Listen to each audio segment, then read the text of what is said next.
remember, He is impeccable. He is without sin. He is pure. You can't be a little bit right with God or a little bit wrong with God. You've either got to be perfectly right with God or you're completely wrong with God.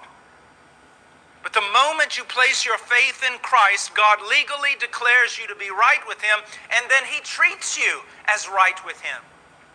So that even when He disciplines His children, He does so as a father and not as a judge judicially. You've moved into a completely different realm, and that's what Romans 5 and 6 is about. You've moved now into a completely different realm. Before, you were in Adam, which was sin, law, condemnation, and death. Now you are in Christ. Justification, righteousness, and life. Okay, now look what it says. It says, for being justified as a gift by His grace. Now, I want you to think about this. Paul seems to be rather redundant here. It's almost as though he's saying, you were justified as a gift, as a gift, as a gift, as a gift, as a gift. Now, the word here, or the phrase, as a gift, is translated from the Greek word dorian. That word is used somewhere else, specifically when it's talking about the Messiah in the book of John, and it says they hated Him without a cause. They hated me without a cause, dorian. They hated me without a cause. Now, when you take that and look at Romans 3:24, what is it saying? Being justified without a cause. And what does that mean? You never gave God a cause or reason to justify you. Do you see that? You and I only gave God a reason or a cause to condemn us. He justified us, and He did so in a way that was alien to us. He did so in a way that had nothing to do with you. He did not justify you because of you. He justified you in spite of you.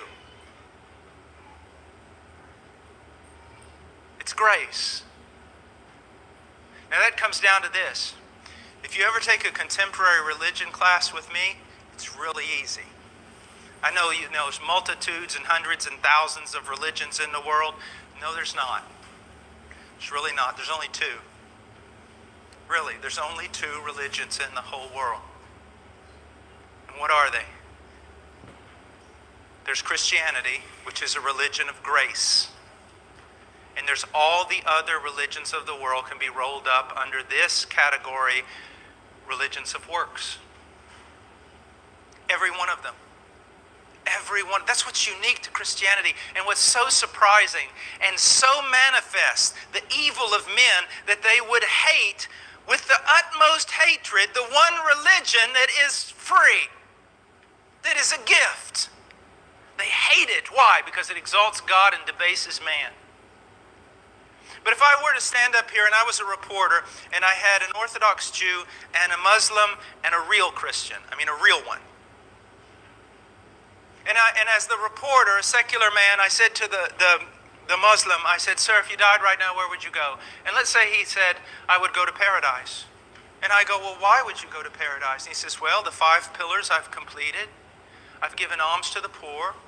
I've made the pilgrimages. I've said the daily prayers. I am a righteous man. Well, as a secular reporter, thinking logically, I go, well, that makes sense. He's going to heaven because he earned it. God owes him. He did it. He's a good man. I go to the Orthodox Jew and I say, if you died right now, where would you go? Well, I would go to paradise. Why? Because I love the Torah. I love the law of God. I love God's righteousness, His law, His word. As a secular man, I look at that and I say, logical. He earned it. God owes him. I go to the Christian, the real Christian. And I say, if you died right now, where would you go? And he said, I'd go to heaven. Why? And he says this, I was born in sin, and in sin did my mother conceive me. I have broken every law of my God, and I deserve judgment and condemnation. And as a reporter, I look at that and I go, sir, this is rather awkward. The other two I understand, but you're telling me that they're going to heaven because, well, they earned it. You tell me you're going to heaven even though you deserve the very opposite. Sir, how are you going to heaven? And the Christian says, I'm going to heaven based upon the virtue and the merit of another, Jesus Christ my Lord.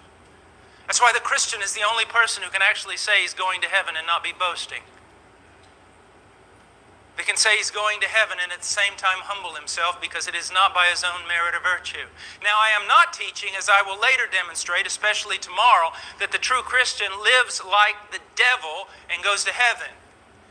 Because the same God who justifies also regenerates, the doctrine of regeneration. You see, man only has two problems: the condemnation of sin and the power of sin. Through justification, God puts away the condemnation of sin, and through regeneration, He puts away the power of sin, so that those who have truly been justified have been regenerated and are able to walk in newness of life, bearing fruit and demonstrating that their confession is true. But it is still salvation by grace, nonetheless.